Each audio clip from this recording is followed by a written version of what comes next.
Bismillahirrahmanirrahim. Alhamdulillah Rabbil Alamin. Wassalatu wassalamu ala sayyidil mursalin wa imamil muttaqin wa ala alihi wa sahbihi ajma'in. Rabbi israh li sadri wa yassir li amri wahlul 'uqdatam min lisani yafqahu qawli. Assalamualaikum warahmatullahi wabarakatuh. Jadi terlebih dahulu saya minta maaf kepada Khairah Masjid ni. 2 jam lebih saya perjalanan, boleh sampai Ipoh hari ni. Disebabkan saya lupa satu perkara, bahawa esok dah bermulanya cuti sekolah. Cuti sekolah bermula besok, maka jalan sepadat-padatnya di luar jangkaan saya. Jadi bila 2,5 jam perjalanan ni saya pelik. Dan nak dijadikan cerita, dah nak hampir dekat dah nak sampai dekat tol Duke, nak keluar tol Duke tu tadi. Sampai-sampai kita pakai smart tag dah laju dah. Elok kita nak sampai, kereta depan kita sangkut. Menunggu 5 minit untuk dia settle, tak settle. Semua kereta undur, masuk smart tag yang kedua. Elok saya masuk smart tag yang kedua, kereta depan pula sangkut lagi satu. 2 kali sangkut. Saya kata, Masya Allah, susahnya nak sampai ke masjid ni pada hari ni. Tapi Alhamdulillah sampai juga. Jadi saya ucapkan ribuan terima kasih atas jemputan, dan saya yang memilih tarikh ni. Bila diminta tarikh, saya yang pilih tarikh. Tapi saya lupa esok merupakan cuti sekolah yang mana jalan begitu jam. Dan apabila diminta bercakap pada hari ini, biarlah saya bercakap. Antara perkara yang saya sering bercakap dengan di TV, di radio dan sebagainya adalah bab-bab yang berkaitan dengan kekeluargaan, bab berkaitan dengan anak-anak. Dan satu perkara yang saya perhatikan bahawa kalau kita membina sebuah keluarga yang bahagia, maka kita tidak boleh melihat bahawa keluarga kita tu bahagia jika kita tidak dapat mendidik anak-anak kita menjadi anak-anak yang hebat. Malah tadi siang saya berada di Kementerian Belia dan Sukan memberikan satu ceramah tentang bagaimana untuk buka saja pintu pejabat, kita pun bertukar. Kita kata aku pekerja cemerlang. Ya, ataupun kita mula nak buka peniaga, kita buka kedai kita pun kata akulah peniaga cemerlang. Sebab sikap seorang yang cemerlang ni, dia adalah satu perkara yang konsisten. Kita kerap kali dalam hidup kita cuba menjaga apa yang dinamakan reputasi. Ya, dalam hidup kita ada 2 perkara yang sering kali kita kena perhatikan. Pertama, karakter. Yang kedua, reputasi. Karakter adalah watak kita yang kita bawa bersama dengan kita ke mana-mana saja kita pergi. Ini karakter. Ya. Karakter kita adalah sesuatu yang berakar umbi dalam diri kita. Ini karakter, watak kita. Yang kedua, reputasi. Dan kita dalam hidup kita suka menjaga reputasi, tapi kita kurang menjaga karakter. Kita suka supaya orang tengok kita hebat, orang tengok kita bagus, orang tengok kita rajin, ya, orang nampak kita baik, orang nampak kita dermawan, orang nampak kita ni orang sayang kita. Kita suka jaga reputasi kita depan orang. Tetapi apa yang kita lupa, reputasi adalah merupakan topeng. Reputasi adalah topeng yang kita tunjuk pada orang kerana orang nak tengok. Ya, kita tunjuk pada bos yang kita ni rajin sebab kita tahu bos suka tengok orang rajin. Kita tunjuk pada jiran yang kita ni baik sebab kita tahu jiran akan hormat kita bila kita tunjuk kita ni baik. Jadi itu reputasi, benda yang kita tunjuk pada orang. Dan benda yang kita tunjuk pada orang ni, ia adalah topeng. Tetapi benda yang patut kita jaga sebenarnya bukan reputasi. Benda yang patut kita jaga dalam hidup kita adalah karakter, watak yang berakar umbi dengan kita. Sebab karakter adalah sesuatu yang terbina berakar umbi berdasarkan nawaitu, ikhlasnya kita. Ya, sebab itulah kita tengok dalam kita buat satu-satu perkara kan, ya, yang Allah pandang adalah hati kita. Innama a'malu bin niat. Setiap amalan itu mulanya dengan niat. Maka yang Allah pandang adalah keikhlasan. Sebab tu ya, iblis dia tidak takut kepada manusia sama ada dia dermawan ke, dia kuat ibadah ke, dia seorang yang ada ilmu ke, dia seorang yang ada nama ke, dia seorang yang ada harta ke, ya. Semua ni iblis tak takut. Ya, tetapi iblis sangat takut kepada orang yang mempunyai sifat-sifat yang ikhlas, mukhlisin. Yang ini yang iblis tak boleh nak tahan. Dan inilah musuhnya yang paling sejati. Maknanya iblis takut kepada orang-orang yang mempunyai keikhlasan yang tinggi, orang-orang yang mukhlisin. Dan ikhlas itu datangnya daripada niat. Dan niat itu yang membentuk karakter, yang membentuk watak. Ya, jadi sebab itu kita lihat apabila kita cuba membina karakter, cuba membina watak, menjadi seorang yang betul-betul ikhlas dalam melakukan setiap perkara, maka kita akan jadi orang yang tidak bermuka-muka. Maka reputasi yang baik akan seiring dan akan datang seiring dengan karakter kita. Maknanya karakter yang baik, watak yang baik, dia akan membawa kepada reputasi yang baik wa ima di mana sekalipun kita berada. Ya, wa ima di mana sekalipun kita berada. Wa ima walaupun kita berada seorang-seorang dan tidak ada mata yang melihat kita, tak ada orang yang memandang kita, tetap kita akan bertingkah laku secara positif, bertingkah laku secara baik, bertingkah laku secara elok. Sebab itu adalah watak kita yang kita bina dan kita tidak berpura-pura. Sebab tu tuan-tuan dan puan-puan, kalau kita tengok tandas cukup mudah. Kita nak beza orang antara orang tu menjaga reputasi ataupun orang itu mempunyai karakter yang cemerlang. Antara orang menjaga reputasi cemerlang dengan orang yang mempunyai karakter yang cemerlang, kita lihat, kita cuba skodeng, kita cuba lihat dari jauh. Tingkah laku dia ketika dia merasakan orang tidak memandang dia. Contoh dia lah, kita ambil tandas lah. Tandas ni tempat yang orang tak ada orang pandang. Kita duduk dalam tandas, kita duduk seorang-seorang, tak ada orang akan nampak kita. Tetapi kerap kali kita tengok apabila kita nak masuk tandas, lepas seseorang itu masuk tandas, kita tengok bagaimana keadaan tandas itu. Contoh dia, adakah tandas tu bersih? Adakah yang ditinggalkan tu tak dipam? Saya minggu lepas saya naik kapal terbang. Ya.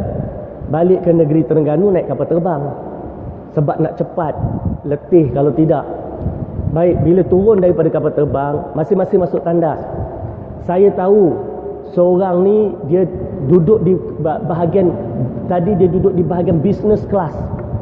Maknanya dia beli tiket business class. Orang kalau duduk di tiket bahagian business class ni bukan calang-calang orang. Sebab kalau nak balik, saya rasa pergi balik ke Terengganu pun tiket 3,000. Berbanding dengan kalau kita duduk kat ekonomi baru habis RM400. Dia punya different harga tu kan, harga berbeza dia tu. Baik, dan orang yang duduk di bahagian business class ni sama ada dia ada duit, dia seorang usahawan berjaya. Kalau dia seorang yang makan gaji pun bermakna dia pastinya berada pada tahap kedudukan yang orang hormat lah. Sama ada pengarah ke, timbalan pengarah ke, seorang yang golongan yang kita kata penting. Baik, dia masuk tandas sebelum saya. Jadi kita pun tunggu. Sebab saya memang kena masuk tandas juga. Sebab saya ada masalah tak boleh tahan buang air kecil ni. Tunggu. Bila dia keluar, saya masuk, Allah. Dengan dia tak pam, dengan menitik-nitik, dengan dia tak peduli. Terus saya rasa, ya Rabbi, macam ni ke watak seseorang?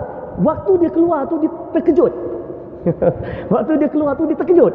Agaknya dia tak jangka kot ada orang nak masuk kot. Nak patah balik pam, dah malu tak? Nak patah balik dah malu. Jadi dia kejut, dia zup laju dia keluar. Patutlah dia keluar dengan penuh rasa bersalah. Jadi di situ bila saya cerita pagi tadi dekat kementerian tentang masuk tandas ni, ada seorang hamba Allah tu dia kata dia terlupa kot.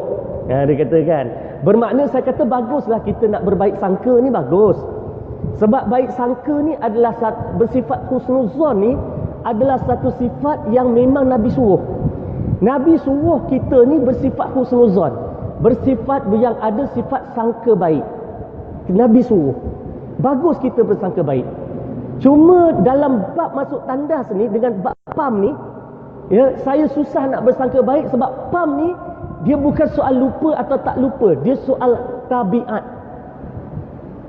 PAM ni dia tak payah fikir sebenarnya. Macam kita pakai kasut, kita tak fikir kita akan masuk kaki kanan atau kaki kiri. Tak, kita tak tengok dah kasut tu, yang mana kasut kanan, yang mana kasut kiri. Masa kita umur 3 tahun baru belajar nak pakai slipper, ya, kita kena fikir dan kita kena tengok. Kadang-kadang pakai kasut terbalik. Tapi bila kita dah dewasa macam ni, benda tu dikatakan sebagai spontan ataupun sudah masuk dalam subconscious, dan ataupun kita kata dah jadi tabiat ataupun dah jadi habit. Benda habit, benda tak payah fikir. Ya, begitu juga kita nak butang baju kita, tak payah fikir, kita tahu butang baju tu tang mana. Jadi masuk tandas PAM ni dia bukannya benda nak kena fikir sebenarnya. Benda tu benda spontan. Kalau kita dah biasa buat dekat rumah, kita dah biasa buat kat luar, kita dah biasa lakukan, insya-Allah, ya, benda tu kita automatik kita akan lakukan. Ya, jadi sebab tu tuan-tuan dan puan-puan, ini namanya karakter. Dia dari segi reputasi dia boleh mencapai satu kejayaan hinggakan dia menjadi ketua, tetapi dari segi karakter dia gagal. Baik. Bila kita gagal dari segi membina watak, apabila kita gagal dari segi membina karakter kita, apakah kesan yang besar yang akan berlaku? Kesan besar yang akan berlaku ialah apabila kita ada anak di rumah. Ya, ada anak di rumah. Sebab apa? Sebab anak-anak kita ni dia hidup dengan kita 24 jam sehari dan semalam. Dia kenal apa yang kita buat dan dia juga tahu apa yang kita tidak buat. Bermakna anak-anak kita membesar dengan kita, dia membesar dengan, dia tengok karakter kita, dan anak-anak dia akan ikut karakter, dia tidak ikut reputasi. Anak-anak ni dia ikut karakter. Jadi bila anak-anak ni di rumah, bila dia membesar dengan kita, dia akan tengok apa yang dia nampak hari-hari, dia akan belajar daripada apa yang dia dengar hari-hari. Dan dalam kita mendidik anak-anak kita di rumah, ya, dalam kita mendidik anak-anak kita di rumah, 80% didikan datang melalui apa yang dia tengok. Makna pendidikan datang daripada mata. Jadi anak kita dia akan tengok kita ni tadi, hari-hari yang dia tengok kita, maka dia tengok kelakuan kita, tingkah laku kita, maka anak-anak kita akan ikut. Sebab itu, kalau kita ada anak-anak, kita tengok anak kita bermasalah, kita jangan salahkan pihak sekolah dulu. Kita jangan salahkan guru-guru dulu. Kita jangan salahkan dengan siapa dia berkawan dulu. Yang itu tu kesalahan nombor 2, nombor 3, nombor 4 kat belakang. Ya, yang perlu kita lihat apabila kita lihat anak-anak kita bermasalah, kita kena balik semula cermin kepada diri kita sendiri. Kerana apa? Bila kita cermin diri kita sendiri, kita akan nampak, ya, kenapa, di mana yang anak-anak kita ni dia mencipta masalah tu tadi. Dan biasanya daripada situ kita akan dapat jawapan, iaitu kita terlalu menjaga reputasi tetapi kita tidak membina karakter. Jadi karakter ni nak kita bina, kita kena sungguh-sungguh, kita kena ikhlas, ya, kita kena dengan azam bahawa kita nak berubah menjadi seseorang individu yang mempunyai watak yang cemerlang. Ya, jadi sebab tu tuan-tuan dan puan-puan, dalam bab melakukan perubahan dalam hidup ni, dia adalah merupakan satu perkara yang kita lakukan secara berterusan. Secara berterusan. Sebab itu apabila kita mati nanti, ya, sama ada kita ni nak diletakkan dalam syurga, sama ada kita nak diletakkan dalam neraka, adalah berdasarkan neraca. Ya, berdasarkan timbangan. Kenapa berdasarkan timbangan? Sebab di situlah maka dilonggokkan segala amal-amal baik kita dan segala amal-amal buruk kita, dan selepas tu ditimbang mana yang lebih berat. Ya, kalau kita nampak amal-amal baik kita lebih berat, insya-Allah pengakhiran kita ialah di syurga.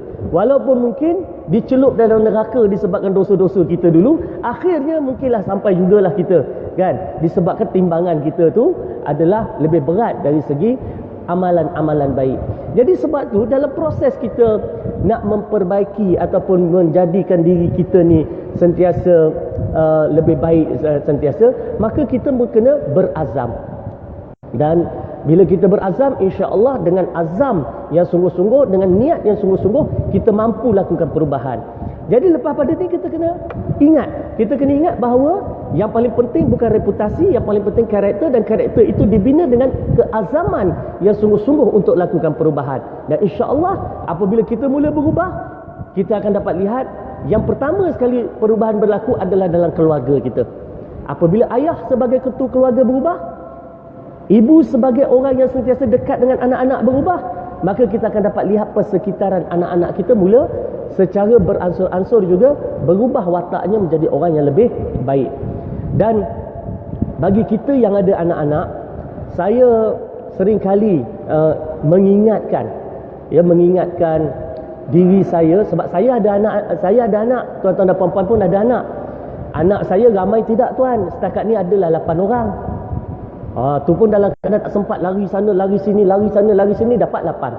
Kan? Kalau tak lari-lari mungkin dah 12 kot kan? Jadi Alhamdulillah lah ada 8. Ya, dah. Baik.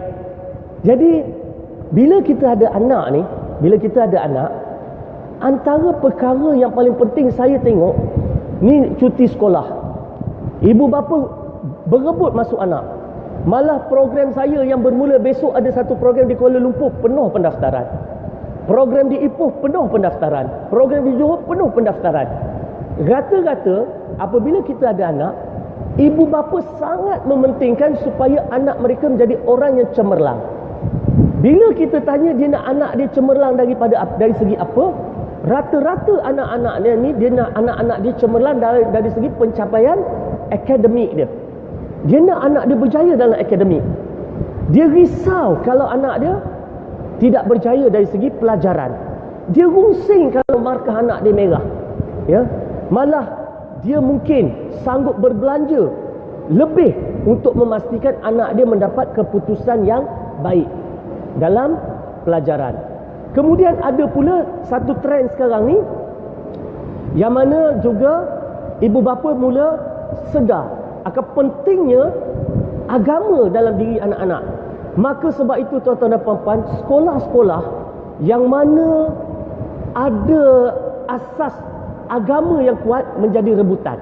Malah sebab itulah sekolah-sekolah yang seperti sekolah-sekolah imtiaz, ya, sekolah sains, sekolah MRSM Ulul Albab, ya, sekolah-sekolah yang ada benda-benda macam ni, berebut-rebut ibu bapa akan cuba menghantar anak-anak mereka.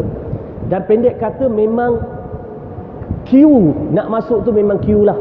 Maknanya begitu ada kesedaran di kalangan ibu bapa tentang kepentingan melahirkan anak-anak yang bagus dari segi agama.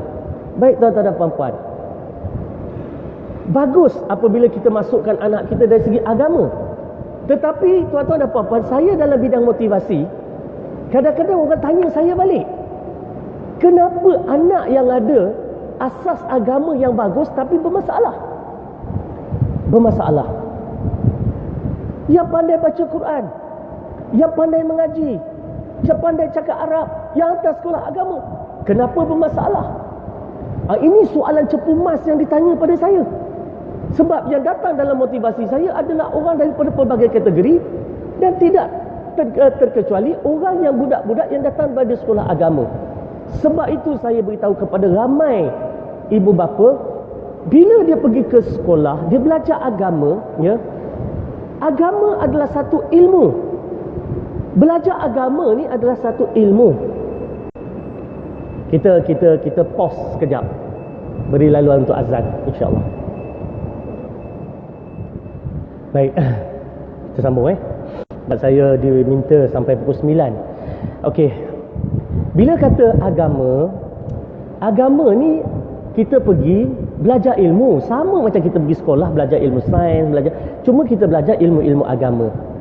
Sebab tu Nabi awal-awal pun kata, ulama ni ada dua, satu ulama dunia, satu ulama akhirat. Sebab bila kata ulama, orang yang alim, orang yang ada ilmu. Tetapi ke mana dibawa ilmunya tadi? Adakah dia mencari dunia atau dia mencari akhirat?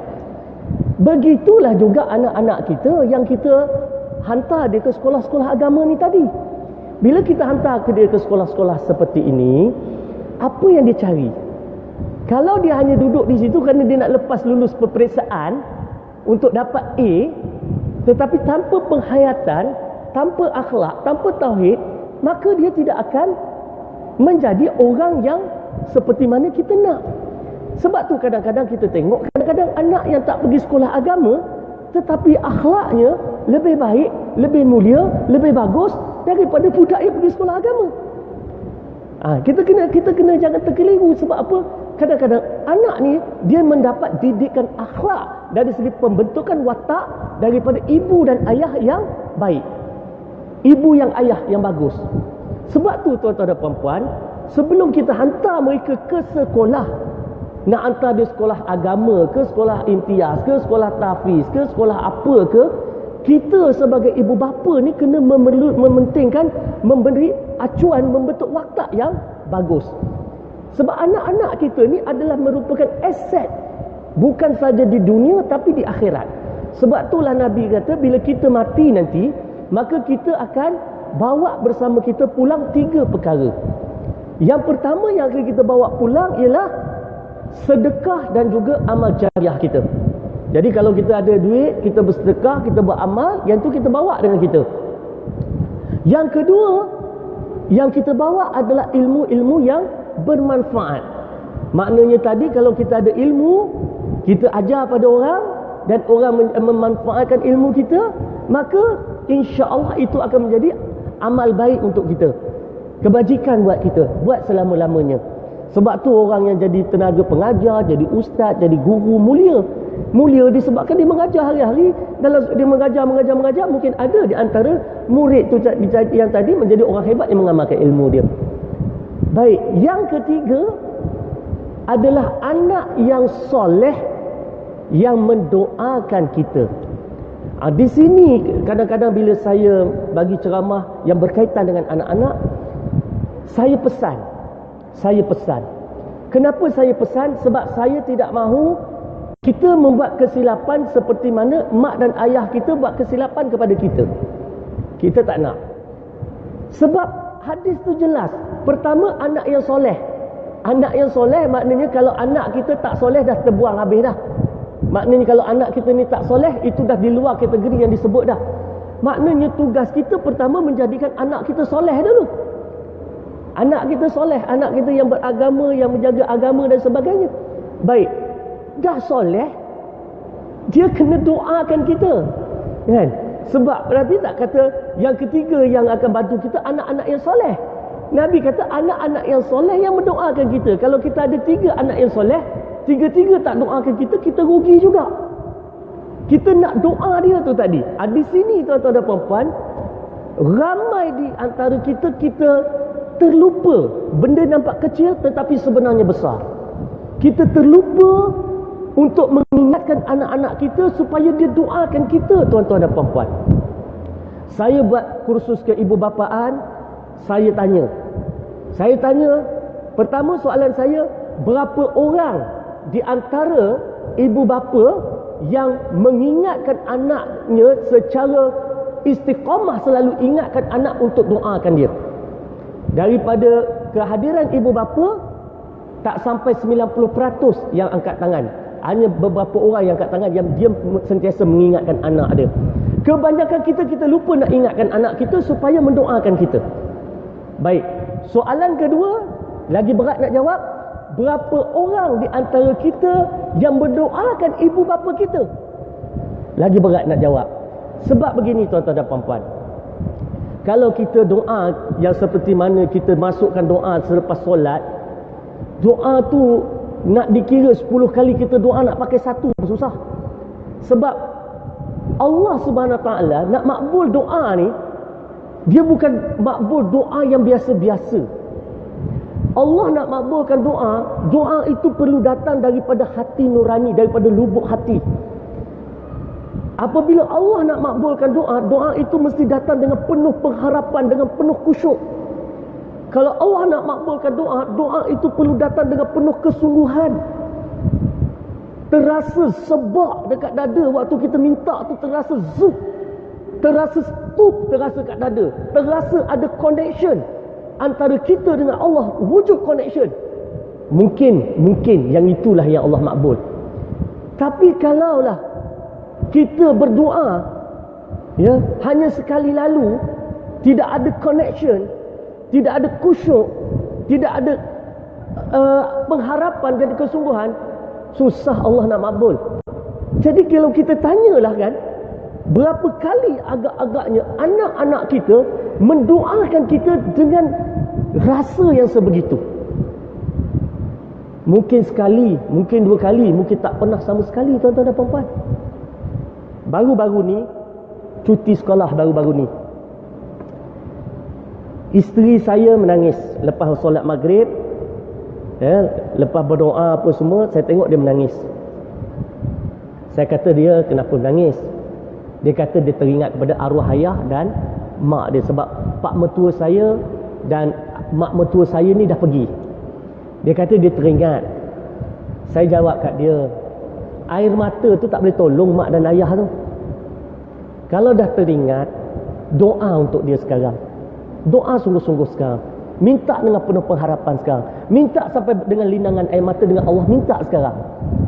Lepas tu, lepas dia bertanya saya, dia kata kat saya, boleh tak kita buat satu majlis kenduri sikit, buat baca yasin sikit, kita doa sikit untuk mak dengan ayah ni, arwah mak dengan ayah. Saya kata, elok. Nak panggil ustaz dekat surau ke? Dia kata, tak payahlah kot bang, kita buat sama-sama kita je lah. Kita buat adik-beradik ya, tengok kita kumpul adik-beradik. Dia kata kita buat sama-sama kita. Okey, boleh, jom panggil adik-beradik. Dia ada 6 beradik, panggil 6 beradik dengan suami masing-masing, dengan anak masing-masing. Maka anaknya dah ramai ya. Yalah, saya saja pun ada 8 orang. Jadi campur-campur adalah 30-40 orang. Satu keluarga saja. Dan tak ada bawa ustaz, tak bawa apa. Saya kata lebih bagus. Sebab apa saya kata lebih bagus? Kita buat sama-sama kita. Sebab kalau kita bawa ustaz daripada masjid datang berdoa, yang meninggal itu bukan ayah dia, bukan mak dia. Walaupun dia datang daripada lulusan Al-Azhar sekalipun, tapi yang meninggal tu bukan mak dia, bukan ayah dia. Bila waktu berdoa tu tadi, dia punya doa, dia tak sama, dia punya rasa seperti mana kita anak doakan. Saya kata, baguslah tu. Maka kita buat sama-sama kita. Bila dah buat, dah baca yasin apa semua, bila sampai bab berdoa. Bila dah berdoa, baru mula doa ni tadi, semua yang tukang baca doa hibah, yang mengaminkan hibah, yang isteri hibah, yang suami hibah, yang cucu cicit semua hibah. Menangis semuanya. Sambil minta tu menangis kan. Terasa tu satu suasana, subhanallah. Tak boleh nak diceritakan suasana tu tadi. Kalau kita ambil ustaz datang, takkan jadi macam tu. Selepas saja doa, anak saya umur 9 tahun, perempuan, Aisyah nama budak tu, cakap kat saya, dia bisik kat saya. Dia kata, bah, ayah, kata dia, Aisyah nampak nenek. Aisyah nampak nenek. Nenek tu mak mertua saya yang dah tak ada tu lah. Aisyah nampak nenek. Saya kata, nenek ada kat mana? Nenek duduk dekat cushion dekat belakang tu tadi. Masa mana Aisyah nampak? Sepanjang kita berdoa tadi, nenek datang duduk dekat situ dan dia tengok semua orang, dia senyum. Muka dia berseri, dia senyum tengok semua orang, kata dia. Budak kecil ni ahli syurga. Orang budak tak ada dosa kan. Maka Allah zahirkan di mata anak yang tidak berdosa ini, nampak kehadiran neneknya hadir pada waktu kita mula berdoa. Dan bila kita buat kali kedua, sekali lagi budak ni mengulangi cerita yang sama. Kali kedua kita buat majlis pun tak panggil ustaz juga, sama-sama kita adik-beradik juga buat. Jadi di situ tuan-tuan dan puan-puan, menunjukkan, Allah nak tunjukkan betapa apabila seorang anak ya, berdoa untuk kedua ibu dan ayahnya, betapa tingginya, betapa beratnya, betapa besarnya hadiah yang diberikan kepada ruh-ruh yang telah pergi ni tadi, mak dan ayah. Besar, berat. Sebab itulah Nabi SAW bariskan doa anak ini sebaris dengan sedekah dan amal jariah, sebaris dengan ilmu yang bermanfaat yang diberikan kepada orang lain, sebaris dengan doa seorang anak yang soleh mendoakan kedua ibu dan ayahnya, sebaris tiga benda sama besar. Tu dia. Jadi tuan-tuan dan puan-puan, ya, dalam waktu yang singkat yang saya nak tekankan, kalau kita boleh bawa balik cuma satu perkara, datang majlis ilmu ni kita tak payah nak bawa balik sampai syarat. Sebab kita tidak mahu dijadikan perumpamaan seperti mana Allah berikan umpama kedai-kedai yang membawa kitab. Yang banyak kita bawa, ilmu ni banyak, tapi kita amalnya sikit. Biar kita dapat satu dua perkara, tetapi satu dua perkara yang kita bawa balik itu tadi sangat bermanfaat kepada kehidupan kita, keluarga kita, dan kepada mereka yang dah tak ada. Jadi tuan-tuan dan puan-puan, balik selepas ini, kita ingatkan anak-anak kita untuk doakan kita. Ingatkan dia tiap-tiap hari. Sebab mudah aja tuan-tuan dan puan-puan. Kalau kita ada anak, saya ada anak 8 anak, ya.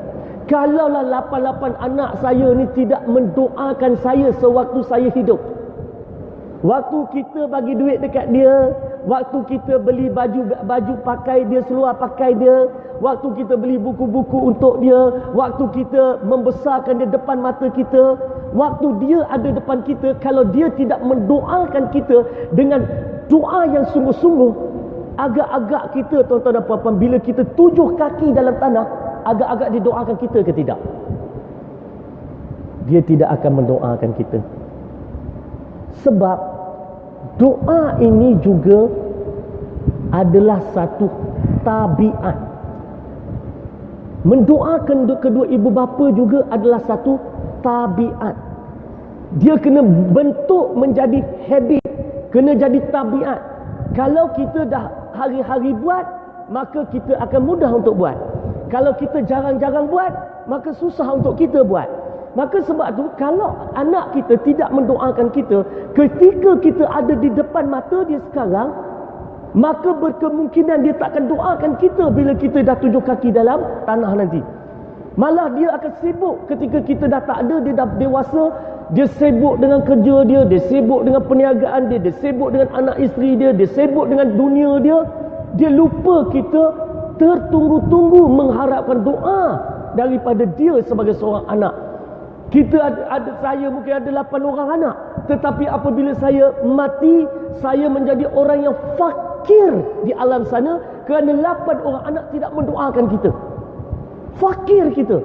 Maka kita tertunggu-tunggu, mana doa anak aku, mana doa anak aku, mana doa anak aku, tak datang-datang doa.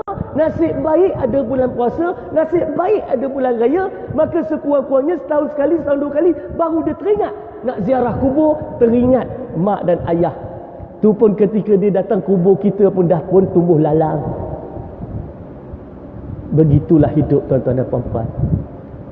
Jadi pesan saya untuk diri saya, pesan saya untuk tuan-tuan dan puan-puan yang saya kongsikan hari ini, kita doa pada Allah untuk mudahkan anak kita doa untuk kita. Dan dalam masa yang sama, kita pun ada ibu, kita pun ada ayah, mungkin ada yang masih hidup, mungkin ada yang telah pergi. Maka kita sebagai anak buat satu perkara, jadikan tabiat untuk doa pada mereka, sebab mereka orang yang sudah tidak ada keupayaan. Kalau kita tengok orang kat dunia ni, kita tengok OKU kat dunia, tak mampu nak berjalan, tak mampu nak memegang dan sebagainya, tak nampak dan sebagainya. Mak dan ayah kita tak mampu buat apa-apa lebih pada OKU pun. Jadi kitalah satu-satunya harapan untuk bantu dia di alam sana, maka marilah kita ambil, ya, kebetulan hari ini pun hari Jumaat, kita ambil iktibar daripada cerita saya cerita tadi untuk kita doa untuk mak dan ayah kita. Dan doa tu tadi biarlah doa yang ada kontak, ada hubungan antara hati kita dengan Allah. Sebab kalau kita tak ada kontak, tak jadi. Maknanya ketika kita kena latih tu, kita kena latih anak kita, ya. Bila ketika dia mendoa, saya tengok kadang-kadang bila anak saya dia mendoakan saya, terutama yang kecil-kecil tu selalu dengan solat dengan saya. Bila dia mendoa, setiap kali lepas solat saya akan kata, doa untuk ayah, doa untuk mak sekarang. Dia pun terus. Saya kata bukan itu cara doanya. Kalau yang itu tak sampai, doa dengan penuh khusyuk. Tengok ayah doa dulu. Maka kita tunjuk kat dia, kita suruh dia doa, baru dia doa, baru sebab, baru mengalir air matanya, baru teresak-esak tangisnya. Bila teresak-esak, maknanya tadi dia sudah ada connection, dia sudah ada hubungan, dia ada kontak antara hatinya dengan Allah. Dan insya-Allah kalau kita latih anak kita buat macam ni, ini adalah lebih bagus lagi daripada anak kita skor A dalam di sekolah agamanya. Ini lebih bagus lagi daripada kita nak berlomba-lomba berbangga anak aku hafiz 30 juz Al-Quran. Lebih bagus. Sebab apa? Dia mendoakan kita. Dan kita pun mengharapkan kalau anak kita hafiz, dia doakanlah kita, dia tak lupa. Jadi itulah tuan-tuan dan puan-puan, sampai pukul 9 yang saya dapat kongsikan dengan tuan-tuan dan puan-puan dalam waktu yang cukup singkat. Dan saya minta maaf lah sebab saya sampai agak terlambat, tetapi insya-Allah walaupun dalam masa yang singkat, saya masa diberikan sampai pukul 9, insya-Allah sedikit sebanyak perkongsian ilmu dan cerita itu tadi dapat kita sama-sama manfaatkan. Dan malam ni masing-masing kita ambillah peluang, kita doakan kedua ibu dan ayah kita yang telah pun tiada ataupun yang masih ada. Jadi sekian, wabillahi taufiq wal hidayah. Wassalamualaikum warahmatullahi wabarakatuh.